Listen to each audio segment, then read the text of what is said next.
Hi. Hi. Oh. Can you hear me all right? Yeah, I can, yeah.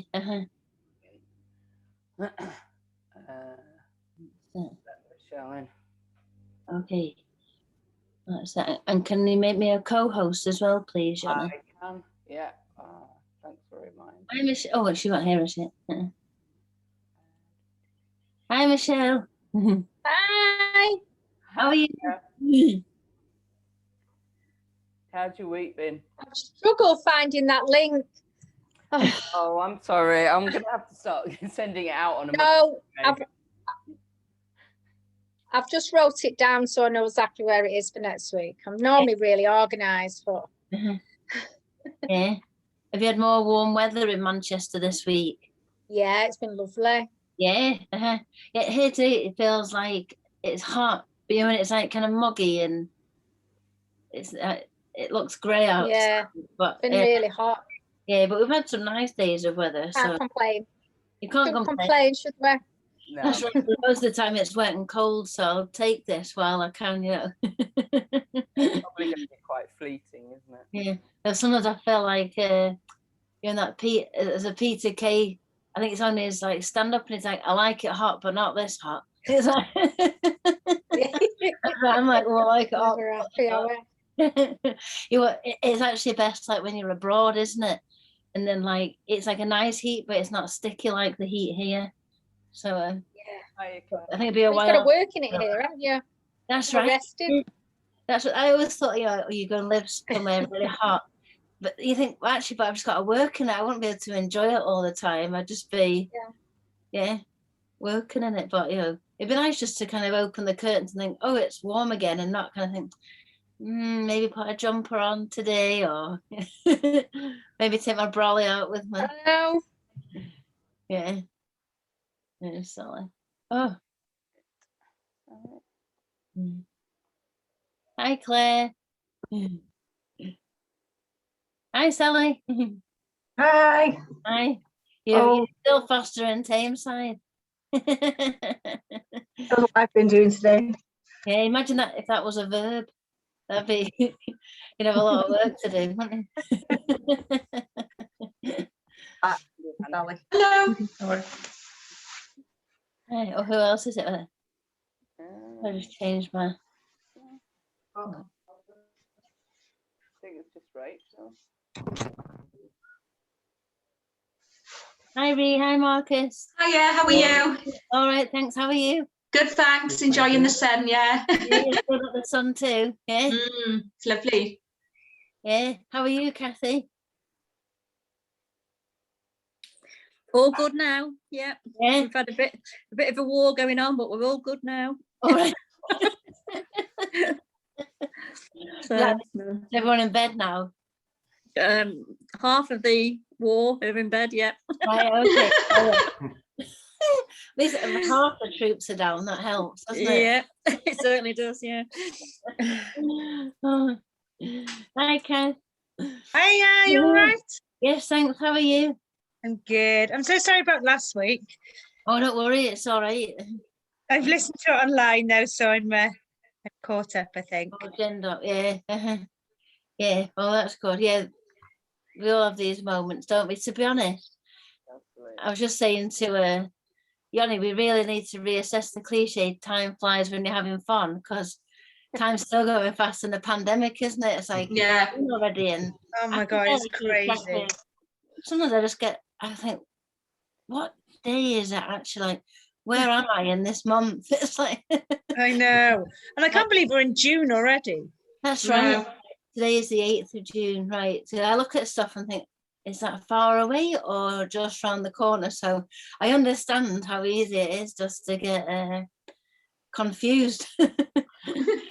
Yeah, probably got early onset dementia as well, actually. I can't remember anything. Oh, I think you've got to start taking a lot of B vitamins that you need to prevent dementia. A lot of what vitamins? B vitamins? B vitamins, I think. Is it specifically B12 or something? Oh, yeah. It is good, supposed to be good for your memory, isn't it? Yeah, because I think also that's a vitamin that if you have a vegan diet, it's really hard to get B12. Yeah. So Yeah, and yeah. I'm not vegan, I'm vegetarian, but Uh-huh. yeah, well, and actually I used to take multivitamins, strong multivitamins every day, and I haven't taken them recently. I need to get Yeah. some more. To be honest, I could be doing with like glugging down the vitamin B myself. So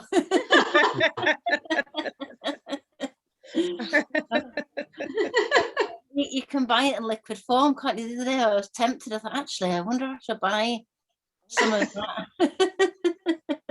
Does it, any help I can get would be good. I agree. I think we've just got Rachel and Steve, but we're probably best crack on, I think. Yeah. And I'll just double check that they didn't email me and send Yeah. their apologies. Yoni, you're slightly quiet. Am I? Let me try a different. Oh, that's better.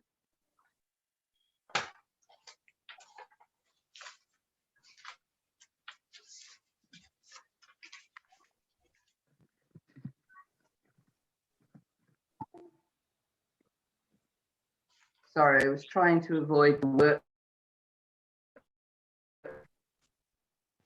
I'll use that. Oh, actually, yeah, you're much clearer now. Right, okay. Yeah. I could hear you, but like, well, maybe Not that's my very age straining my ears. No, that's fine. That's fine. I'll use these. Right. So welcome to the 4th session. So we're at the end of this, we're halfway through. I haven't told Keely I'm going to do this, but I just thought maybe before we start, given that we're sort of halfway through, any thoughts about how it's been so far? I know we're going to ask you to sort of more formally give us some feedback at the end, but anyone want to let us know how things are going for you generally and implementing it? And I know you've got some homework to feed back on. Finding the course excellent, really enjoyable, fascinating. I love the psychology of it all, and then having the little tasks and watching how Albie plays. Really, really enjoying it. Oh, great. Yeah. That's really pleased. Yeah, I'm the same. I'm seeing it with, going to different families and seeing how I can use it when I'm with other people as well. Oh, that's good that you're finding it translatable, so that's good. Yeah. I found recently we've been referred through the health visitor for support for Stefan to help him with his speech, to bring his speech along, and that's involving doing lots of things with play as well. So I'm finding that I can use the stuff from this course to help with that one as well, which is really good. Yeah. Oh, that's great. Oh, brilliant. So hopefully it'll be a right little chatterbox soon. Be careful what you wish for, right? Absolutely. My son is like that. Really? He did it a bit too much too early with him, and he was just like. I can imagine Stefan will be like that. Yeah, especially when you hit the 3s and it's all the but why or what's that, and then that's what I was Why? yeah, and then my son a few months ago hit like this, like a new level of it, and it was like, why is Matalan called Matalan? Why do people wear belts? Why is that dog on a chain and not a normal like dog leash? And it was just like takes you all sorts of places. Like one minute I've got to be like into physics, and I'm like trying to know theology. They really take you everywhere. Oh, okay, right. Shall I go into my share screen? And as I do that, and I think I've also mastered the old cursor thing as well. So she says confidently. Oh yeah, I can still see my cursor. That's good. Oh, can I make that big? Oh, wait there. Get it on play. Ta-da! And I still got a cursor. Oh, wow. Yeah. I'm impressed. I can do these things, right? Okay, so last week the homework was just to try to like, observe your children, just see what kind of play they seem to kind of engage in most, the embodiment, the sensory play, the projective play, which is like they're playing through a character of doing art, and the role play, and then just to pick like a piece of play that just kind of involved one of those types of play. So how did people get on with that?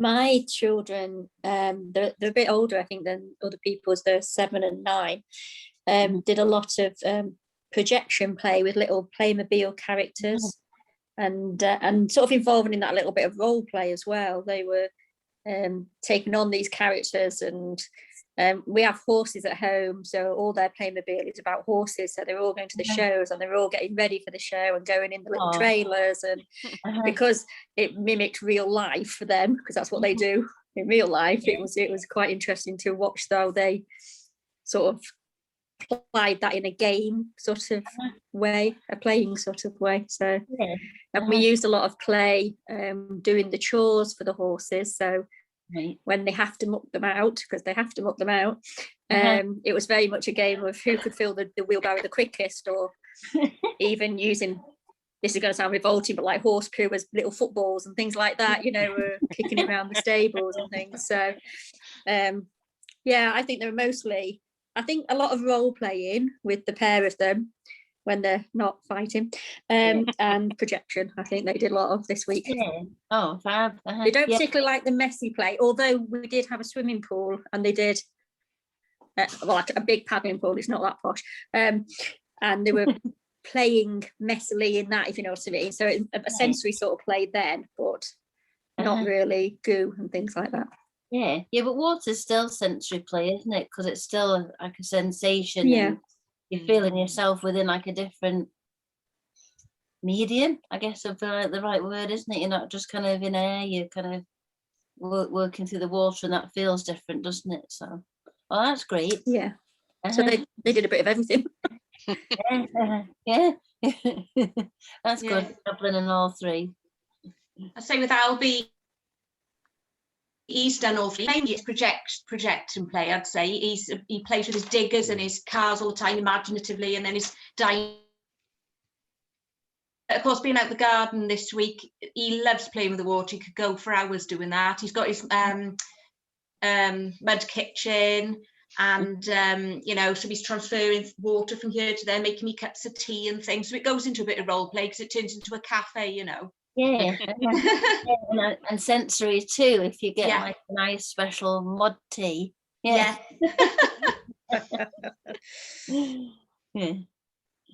Okay. All right, should we move on? Just to kind of keep with time a little bit. So I realized I just kind of skipped the last one, but today today's module is all about the principles of what Yoni and I have called relationship-based play. That's our term, it's no one else's. And so we're just going to look at the principles behind it today. We're going to look at how we can let children lead play. We're going to look at the principles for relationship-based play, and then we're also going to look at keeping like some boundaries as well, because it's not just like a big free-for-all, and because that's just chaotic. So we're going to look at how you can kind of like apply some kind of boundaries, some kind of structure around those times, just to keep it safe. So relationship-based play, it really just draws from the principles of play therapy, filial therapy, and if no one's familiar with filial, the real one for the teeth, that isn't it, for filial therapy, it's a therapy where children and parents are like coached together to play with like therapeutic intentions in that play. Some people, Rhys Van Fleet is known as filial therapy, and then a man called Gary Landreth, who I've not mentioned yet, but I think he pops up quite a few times today. He's a play therapist in Texas, and he does, it's called child-parent relationship therapy, and that's like filial therapy too. So he would like take a group of parents, and for the first few sessions he'd just be like teaching them what he calls rules of thumb, and then they kind of go away, a bit like what we will do eventually, but not video record it. They will go away and play with the children, video record it, like doing child-led play with the children. And then the group of parents come back and they all watch parts of like the play, and they're looking at like the really positive bits, maybe like pointers, further stages is maybe adding in a few more rules of thumb. So it's like really coaching the parents on how to kind of like do child-led play, and he has like 10 rules of thumb, and there's like a lot of kind of reflection on what they've been doing, and it's all with the aim, you know, of helping the children and improving their relationship. So we're drawing from that too, and free play, which is just a style of play where children are allowed to take the lead. So I'll just call it RBP for short. It puts the child at the center of the play, and it allows the child to lead the play. And through doing that, it gives the parent and the child the opportunity to learn about each other through play. And that's really where that kind of building of relationship kind of comes, because it's as we kind of get to kind of learn and grow and trust each other more and understand each other more, that's really where like relationship is formed, and we're just teaching you how to kind of do that more through play. So why let a child lead? So for some people, not all, because I can kind of hear anyway that some people are able to do this. You know, we often kind of like as adults just dive in and take over the play, or think, oh, don't do that. Sometimes for good reason, because you don't always want Play-Doh trodden and all over your carpet, right? Or black paint up your freshly painted walls. But you know, when you can like let the child lead play in the way that we'll teach you, you know, it can give you a real insight into their world. So actually, Kathy, when you were just saying before about how the children have been kind of like almost like playing what they see, so like mocking out the horses and going to competitions, it's just really interesting in that play, because it kind of gives you like their perception of how they see those events, so it can really kind of give you a lot of insight. It can allow you to see what their needs are. So, you know, as adults, sometimes we have to kind of like take the lead in that and kind of look at them and think, yeah, I think this is right for them, or, you know, that's not right. Like when you're doing things like I've been choosing a school for my son and things like that, that's my decision. I wouldn't go and say, let's go look at a couple of schools and you just choose whatever one you like, because you'd probably do it on some like really shallow basis, like I don't know, they gave me a bubble wand or something. So, or I showed him one school. I said, what do you think to this school? Because I don't want to go to the catchment school. I want to go to another school in the area. And he says, I think they need more plants. So, you know, if I let them choose everything like that, you know, they might not always be the best kind of decisions for them. So sometimes we do need to kind of, you know, kind of know our children and make decisions for them. But sometimes it's really good just to, when we look at the play, we can, maybe they can kind of communicate some of what their needs are, so we see what their world is like, and then we maybe can inform some of our choices about what they need from that, so they can express that through play. And it can enable them to feel really understood, because the way that you'll be kind of playing with them is that you'll be doing like a lot of active listening, you know, and the way you're kind of reflecting back to the children. It's just a really different kind of way of playing, and it just really helps the children to feel heard. And when children feel heard, then they feel understood as well. So it's great for that. It allows them to test boundaries and explore possibilities. And children are probably doing that all the time. And sometimes, you know, if they're like of nursery or school age, you know, they're probably doing that then, and sometimes maybe kind of upsetting people or getting themselves into bother because they're not quite like mastered the social skills yet.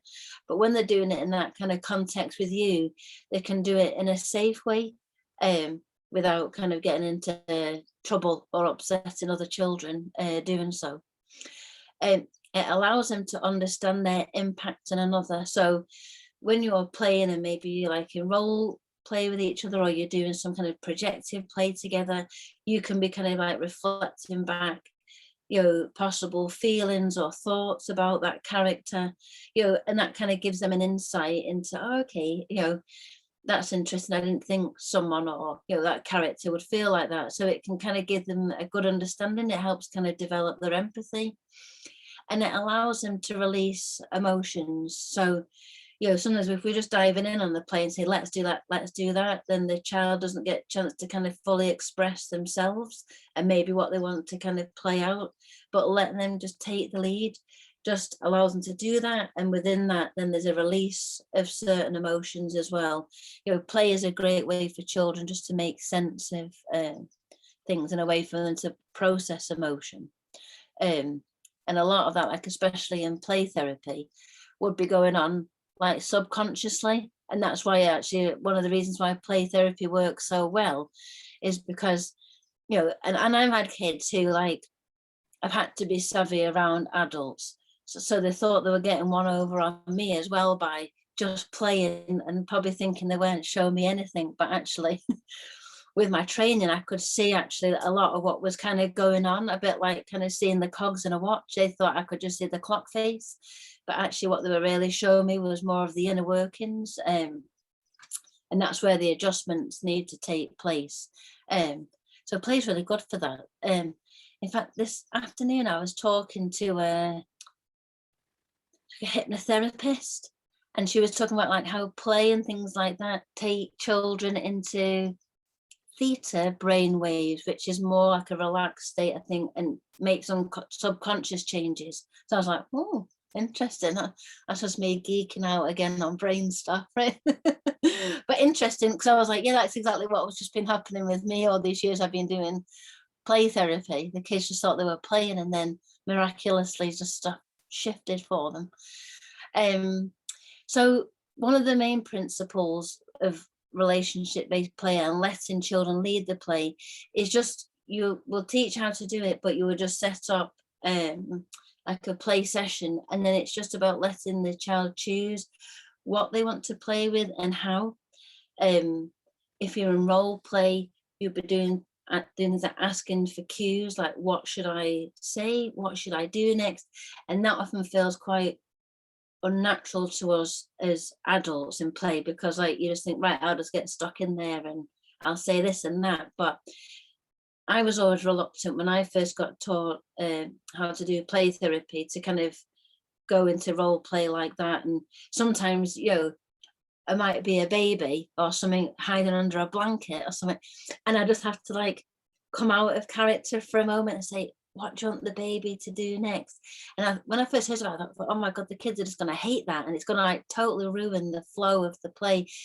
But actually, I think because they enjoyed the sense of kind of being in control of it, that actually the momentum of the play wasn't lost. And it was really interesting to see what they would actually come up with, and often it was quite different to how I would have played it out if I had the choice. So that's interesting. And I think just the last point really with it is just to stay curious.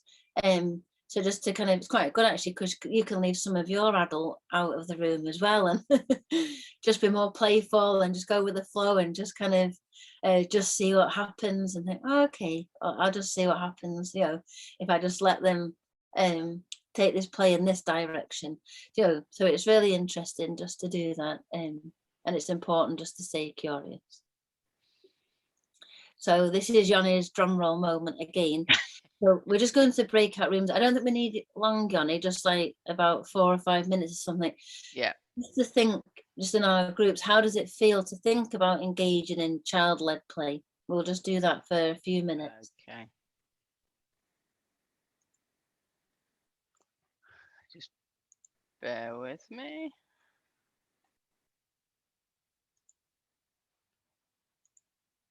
Right, you should go into your groups now. Thank you.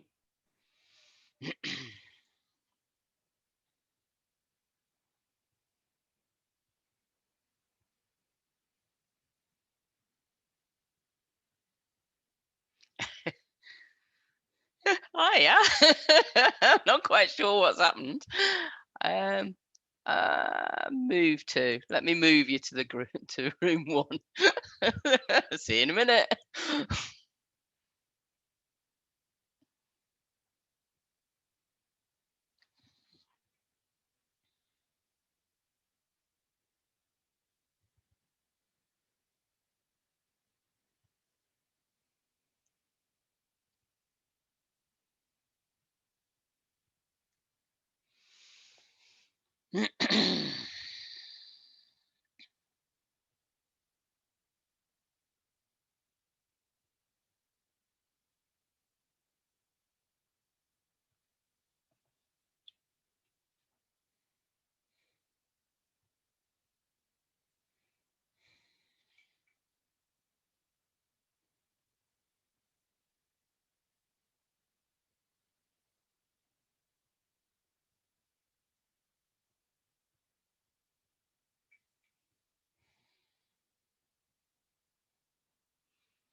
Everything I've got to do.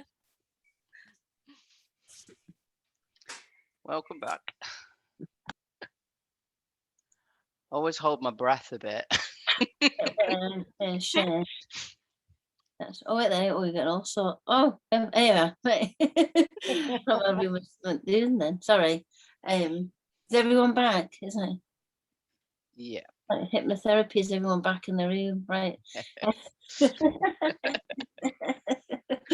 Yeah, that was. I'll share this because I just think it's a really interesting point, if that's okay. So in our group, we were talking about childhood play and when children like really struggle to regulate their own emotions, even if it's like excitement, they go up, they keep going up and it's hard to kind of bring them down. And so it was like that, kind of like a constant, like in play like that, if it gets like really exciting, kind of what to do, or even if it's like if it goes another way and it's starting to go, maybe the play's getting quite aggressive, and we do a whole module on it. But I think in our group, someone brought up a really good point about, it's about just doing these sessions just with one child at a time. If you've got 2 or more children, but it's also, sometimes the other child can maybe kind of find that difficult, or a child can find it difficult to, to end a session. And so if your child is like that, I would give them something like a kind of a decompression time. So you've finished, but just give them a bit of time doing something before they kind of like join the rest of the family, or you move on to like another activity together. So the example given in the group was just like being a horse and just being walked around for a little bit. And I remember I had when I worked in a school once with a boy, he just, it's doing like play therapy in school is quite tricky, because like you pick them up from the classroom, then you drop them back off in the classroom, and then they're just meant to kind of go straight back into class time. And you just got like that walk from the playroom back to the classroom.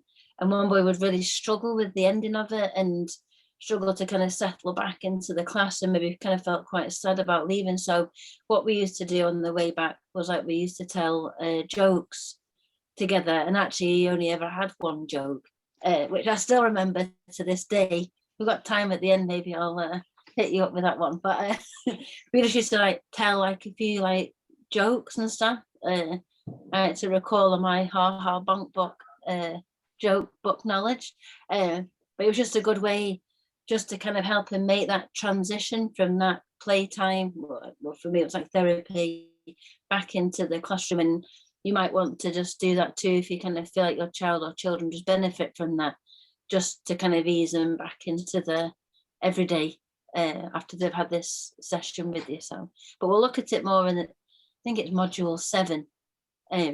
We spend the whole module just looking at how to kind of keep the play sessions safe. So did anything come up in your group, Yoni? I was sat on my lonesome, so Aw. because I was so scared about joining a group, and then it all going horribly wrong.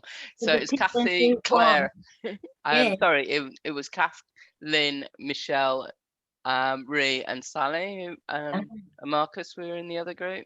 Yeah. Anyone want to let us know what you were talking about? Just that we're all big kids, basically. It was about letting kids sit on your back, playing horses, and I was saying that I left a nursery and they put me in I was in a bridesmaid dress that was like about 8 sizes too small, and I've still got the picture to this day. And yeah, it's never resurfacing in front of any of my friends. Oh yeah, there's definitely sometimes in play therapy I'm like, I hope no one walks past this room right now. I do think there's quite a strong and I'm sure there's a strong correlation between sort of feeling quite vulnerable within the play, and particularly when you're talking about child-led play. And I was thinking when you were talking about it, gosh, I find that quite challenging. Some of that sort of being very vulnerable, and and letting them decide what you're going to do. I think that's the bit that's challenging for me. Yeah, I know. Especially, can you imagine like doing play therapy with a girl on the slide? Look at the sass in that girl. She'd totally leading the play, wouldn't she, girl power? Oh, absolutely. I love that girl. What sass she's got, right? Okay, so we're not doing too bad for time, right? So I just want to look a little bit at some principles of RBP that are really useful. I think a lot of them are just really quite useful anyway, just in terms of parenting. But they're really useful just kind of in the room. So the first one, and this slide always makes me feel hungry actually, is focus on the donut, not the hole. So that is a Gary Landreth rule of thumb. But I think actually I stumbled across it one day in a children's like playlist, song playlist, and it's a song by Burl Ives, "Focus on the Donut, Not the Hole." And you know what I think? Like we're all great, aren't we? Especially like when children, you know, are like they're struggling at school, or you know, they're looked after and accommodated. You know, we're all, you know, there's always these professionals, and it's always like, what's wrong with the child? We're always looking at the whole, aren't we? And I often found I could sit in meetings, you know, and everyone would tell me everything that was wrong with this child and what they were struggling with and what they couldn't do and stuff. And then when he said, like, what are they good at and stuff, you know, they'd struggle to fill a minute, you know, and it's because we're so used to kind of just focusing on the whole. And I just wonder what it must be like to be a child like that, where people can just spend like an hour talking about all these like negative things, but could barely spend 60 seconds saying, you know, well, you know, they're good at football, and you know, sometimes they're quite good at making cakes or something, you know. And it's just, you know, so I think when you give them time in these sessions, that's really important, because it's about focusing on the donut and all the good stuff. So it's about using these sessions to reflect on the good you can see in your child. It's using positives, you know, so like reflecting on like how they solved a problem, how they showed compassion for a character, for example, you know, praise for the things that they create, and making it really kind of constructive, not like, oh, that's lovely, you know, but like, I really love the colours you've used in that, or gosh, that was really difficult, but I see that you found a way to do that. You know, or I noticed when that I don't know, Piglet, you know, was really hurt, you know, your Mummy Piglet or something was really kind to that Piglet, you know, and showing stuff like that. And it has to just be, you know, if you're going to give you know, praise and stuff, make it kind of constructive, so they actually know what they've done well, you know. And it just adds extra dimensions to it, doesn't it? It says, oh, that's nice, or well done, or that's good. You know, let them know why it's good, you know, let them see what positives you saw in what they did, you know, or sometimes what they didn't do, you know, what they managed to kind of resist, even if it was like really difficult. You know, I can see it was, here's one someone could say to me, I could see it's really difficult for you not to take that second biscuit, but you managed it. You know, that would be a constructive piece of praise for me, I'm sure. I'm thinking about sort of adult self-development, and there's a really strong correlation between gratitude and talking or writing down the things that you're grateful for, and happiness. And so it's quite a similar, it's the flip, feels like the flip side of that for children, and that some families actually have built in, say, to their meal, a habit of talking about everyone has to contribute one thing that they're grateful for and they're happy about. Yeah, that's a really nice idea, Yanni. And I think also, like, you know, children who have like come through this care, or they're still in this care system, you know, I'm not sure if anyone's ever took like stats on it, but how many of them think it's their fault that they're in care, that they're being looked after by someone outside of the family, you know. And so that, you know, when they can actually hear a real positive stuff about themselves, you know, it makes such a difference to them, because, you know, they maybe come from homes where there wasn't much love or affection shown. They probably had like some very mean things said to them, and then they've kind of come into this system that sometimes can feel quite soulless, and they often feel, a lot of the children I've worked with who I looked after just completely thought it was their own fault, as if it was a bad thing, but, you know, it's like their fault that they were in this situation that they were. So when they can hear this positive stuff, you know, it can just build them up, and they think, oh, actually, I am good at problem solving, or I can be kind. You know, it's really helpful. And a lot of young people come out of care feeling quite shameful about their experience, and they we shouldn't be creating a system which ends up with adults feeling shameful about their childhoods because it's so damaging. Yeah, oh, absolutely. Yeah, there's a lot there's a lot to be done in that area, isn't there? It also doesn't help when like biological parents and stuff say, if you don't behave, I'll put you in a children's home. You know, stuff like that, isn't it? It's all kind of or I'll put you in the naughty children's home or something. You know, that really doesn't help at all, that kind of culture, does it? You know, that some children, you know, live in. So the next principle is just to let them try.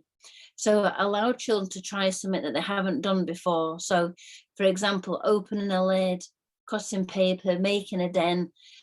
My daughter, actually, she's just turned 2. God, she's fiercely independent, and I can tell you, she pushes me on this all the time. So she wants to peel her satsuma. I think, well, maybe that's maybe a bit like too much to ask, like well, when she started doing it a few months ago, like a 21-month-old child to do, but no, she did it. I was like, right, okay, I'll let you do it. And she did it, you know. And unless we can like just let them try stuff like that, sometimes actually neither us nor them really know what their kind of abilities are, but they get a great sense of achievement out of actually being able to do stuff. So, you know, let them try things that they haven't done before, you know, especially when they're younger. Well, again, as adults, we're always great just diving in there because, like, you know, by nature, you know, we're helpful and we care for our children, you know, and sometimes we just do it for the quickness and the ease of it, don't we? It's just like, oh God, I'll do that. But, you know, sometimes we just got to let them give it a go. You know, child appropriate, obviously, but you know, just push them a wee bit, like above, like what they can do already. Because if we don't give children the opportunity, then we never know their capability, and they don't either. They never get that chance, you know. But on the flip side of that, you know, support them as they try, you know, and give them help if they ask for it, but try not, you know, if they struggle, just don't try and dive in there straight away. Let them have, like, you know, a bit of time to wrestle with it, and then if they ask for help, give them the help. But, you know, again, I guess it's almost like kind of coaching a little bit, isn't it? You know, giving them the support as they try, reflecting on what they're trying to do can really kind of help. And then when they've done it, to reflect on those achievements again, so that kind of positive praise, again, like constructive praise, sorry, again, you know, reflect on their achievement. Gosh, I could see you really struggled with that, but you did it. Well done. You know, you know, it's great. It really just like boosts them up, you know, and gives them like a good sense of themselves. So as an example of this, I'll just give you a case study of a boy I worked with. It's quite a while ago now.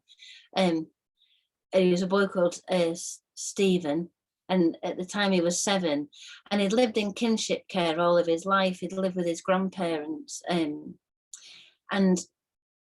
he was a really nice boy, but he was just struggling with his social skills and the ability to learn.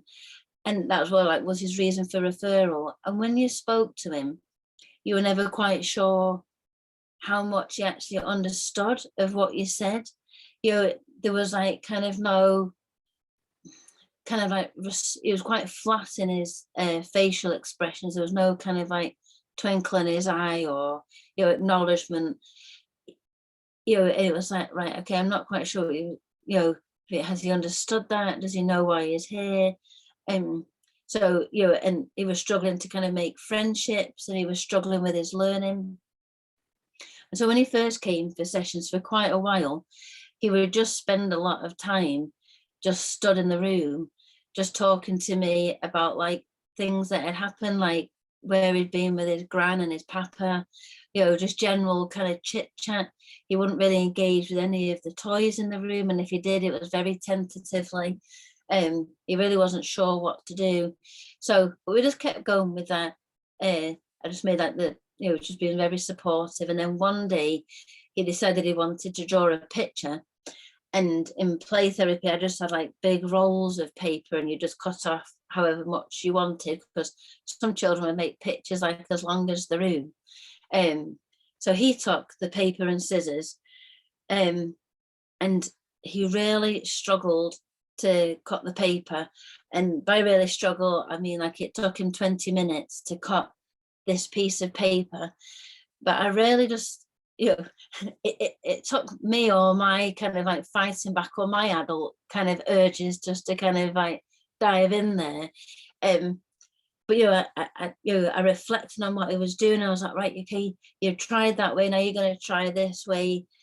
You know, I can see you really trying to problem solve there. And then when he did it, it was actually just quite a small scrap of paper that he managed to get off. It was all jaggy around the edge and everything. But I can't tell you just how delighted he was to be able to do that. And it was a real turning point in the therapy.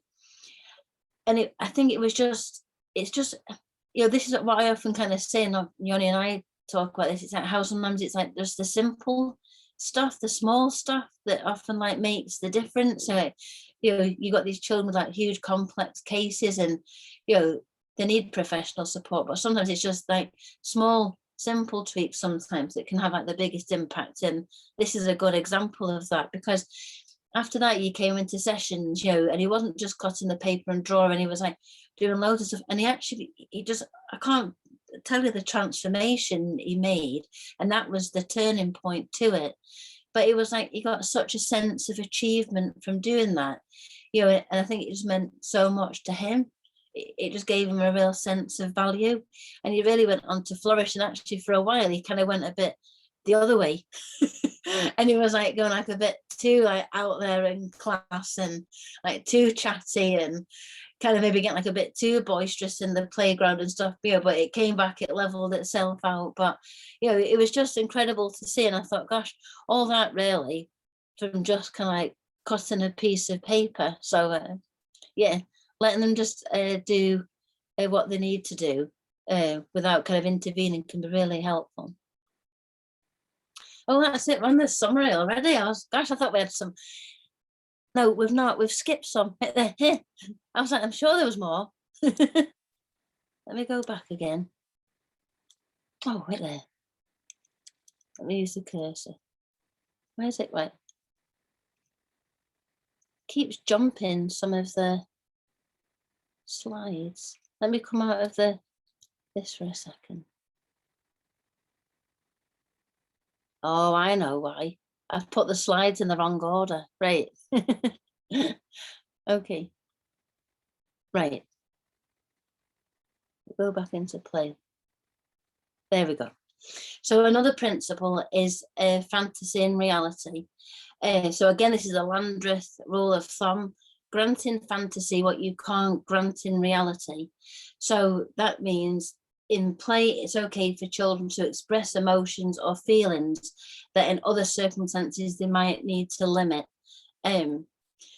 So, you know, allow that kind of fantasy, allow those fantastical kind of stories. And when they play, just allow that kind of fantasy just to kind of come out.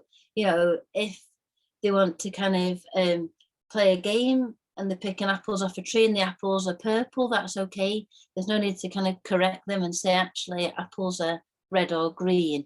I worked with a group of mums once, like on something like this, and when we came to this section about kind of fantasy and reality, they actually really struggled with that idea of letting them think, allow the kids to think that like apples could be purple. Yeah, but children do on the whole know the difference between fantasy and reality, and then know when they're playing in a fantasy way. I say the only exception to that is where children are prone to dissociate. Maybe when they've seen like a lot of domestic violence or there's been sexual abuse and they've dissociated to protect themselves. Another case of that I noticed quite a lot, and it's often kind of linked to homes where there's been a lot of domestic violence, where children play a lot of computer games, and then they struggle to kind of work out when they're in fantasy and when they're in reality. But it's more complex than they just played too much computer games. There's often been other stuff going on in the home as well. But in most cases, children can distinguish between the fantasy and the reality. So allow that to kind of come through, because in a lot of the fantasy, there's like a lot of kind of reflection of kind of, or an expression of kind of what's really going on for them. You know, they might be kind of saying, oh, last night, you know, a dragon came to my window. and I got on its back, and it drove me to, you know, and it drove me. It's a dragon, right? It flew me, you know, to my grand's house, right? And you're like, right, okay, but you know, maybe within that there was like an expression or a yearning to see the gran, you know, a wish to see the gran. So, you know, roll with those kind of things when they come up in play. You know, it's just part of the child-led stuff. It's just to kind of to go with that. So it's also the beginnings of creativity and artists and innovation, isn't it? that's right, yeah, just starting to think outside of the box, whether that's for art or other science or math purposes, is yeah, all starts with creative thought, doesn't it? So the last one, and we will go into it more in another module, but is about putting on the brakes. I've called it here. So don't put limits on play unless they're really needed.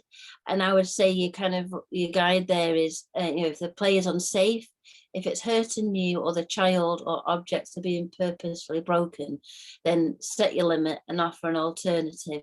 So for example, if you had like a toy gun or an arrow or something, and your child was like shooting that at you, you know, you could say something like, I'm not for shooting, but you can shoot at the wall. So it's about giving them the chance to kind of express what they need to express in that moment of play, the shooting of something, but keeping yourself safe as well. So you're kind of keeping that boundary, but still allowing that emotion to be expressed or released. And then be consistent in the application of the limit. So before you maybe kind of set a limit, I mean, there's definite ones, obviously, like you don't want to be hurt and stuff, but I would always kind of think before I set a limit, can I keep this consistent? Can I apply this consistently? You know, and if I was like, if you're going to do this with more than one child, can I apply that limit consistently across all the children as well? Just before you kind of set it, think, is this realistic? Can I do this all the time?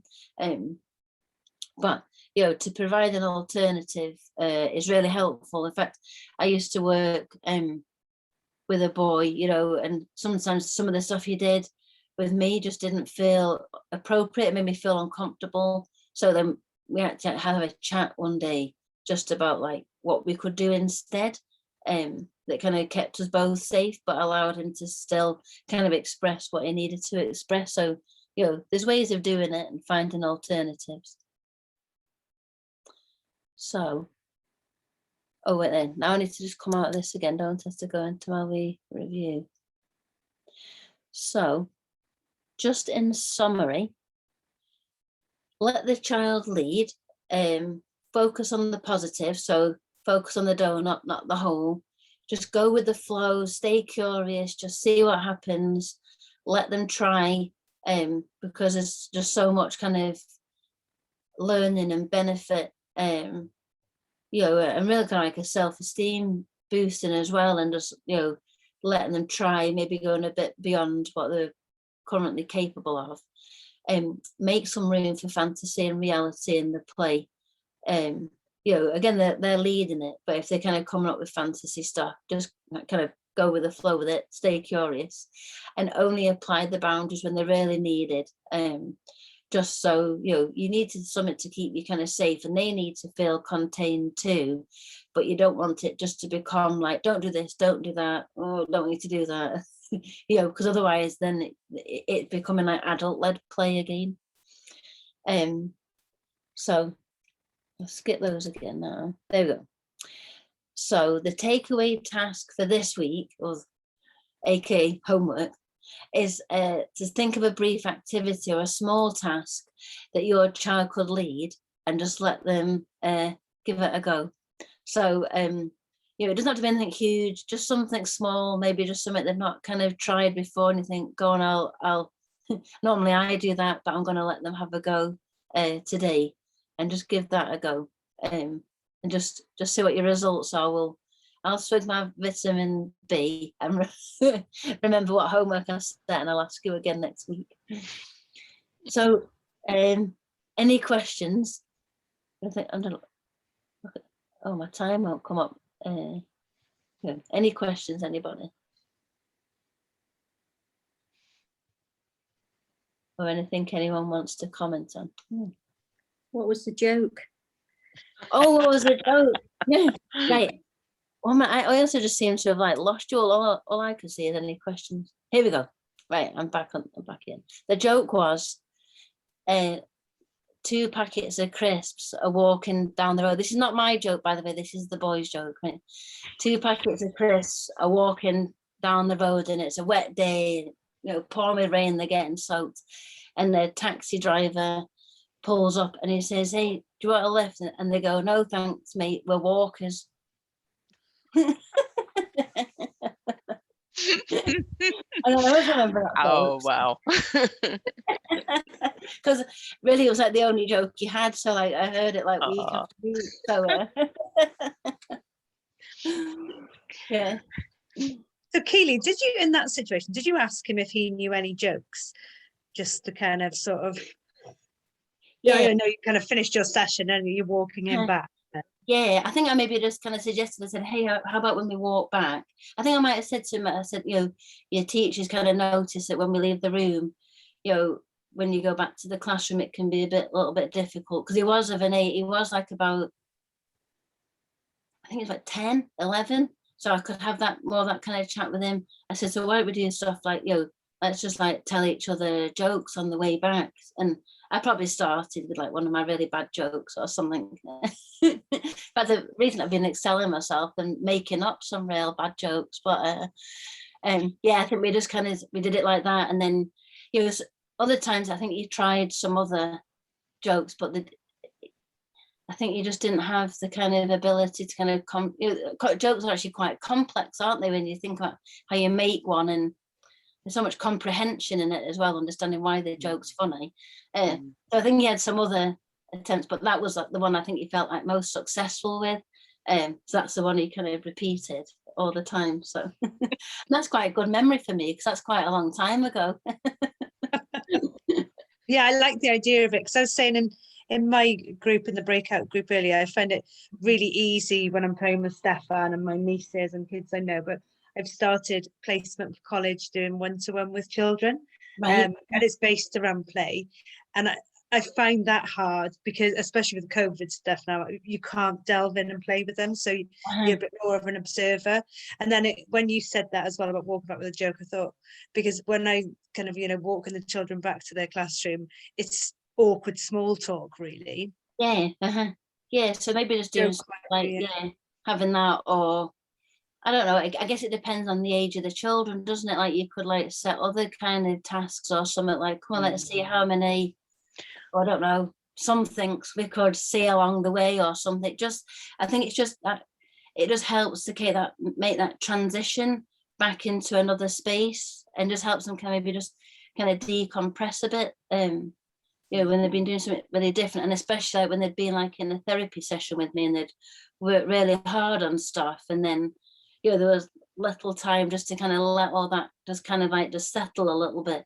Yeah, so no, I think it's a really good idea. Yeah. I'll definitely need the vitamin B's then to try and remember. Yeah. Shall I give you one of my bad jokes for free? That I made up recently with, well, it's mainly me, but my son kind of gets it. What is a sheep's favorite vegetable? Cucumber. So cute. One of my bad jokes that I made up myself. So. I think I'm struck by the small moments that are so memorable, and I think as adults we probably underestimate how big a positive or negative impact we can have in those tiny little moments. But you know, as an adult, thinking retrospectively, there are things that I can remember from 50 years ago, well, maybe 45 that stay with me and will probably stay with me for the rest of my life. Yeah, and I think that's what we want to just kind of like get across in this course, to be honest. It doesn't have to be like big like things that make the change. Sometimes it's just the small tweaks, and just making those small changes can actually like make some of the biggest difference. So Yeah. Did anyone else have any other questions or comments or any other jokes? Kath needs a stockpile now of jokes. So. Yeah, I do. Please send them over to me. I'm seeing a young boy on Thursday morning, so I need a load of jokes. Yeah. You could start a sentence, tell a story and alternate lines. That's quite good. Uh-huh. Yeah, I've done that drawing before. We fold the page over, and that's so you do one line and the person then does the next line. We do the story thing with my brownies. It's hilarious what they come up with, and then you try and pull it back round to censor it. You know, it's going off in a really bad tangent here. Let's bring it back. But it's good fun. That is a brilliant idea. Uh-huh. Yeah. Great. Okay. Well, if there's no more questions, we'll probably just spot on time wise, I think. Keely, thank you. Yeah. Oh, that's good. Yeah. I lost track of my the time on the computer, so I was a little bit, I don't know, and I don't wear a watch anymore. So yeah, another session that's really been interesting and thought-provoking. Keely, thank you. It's lovely to be here. So yeah, we will see you again at 7:30 on Tuesday. I'll send out the link again, and I will try and remember to text people, although I'm sure you remember. Yeah, so see you next week. Yeah. Thank you again for being so engaged. Really appreciate it. Thank you. Thanks very much. Thank you. Take Bye. care. Bye. Bye. Bye, everyone.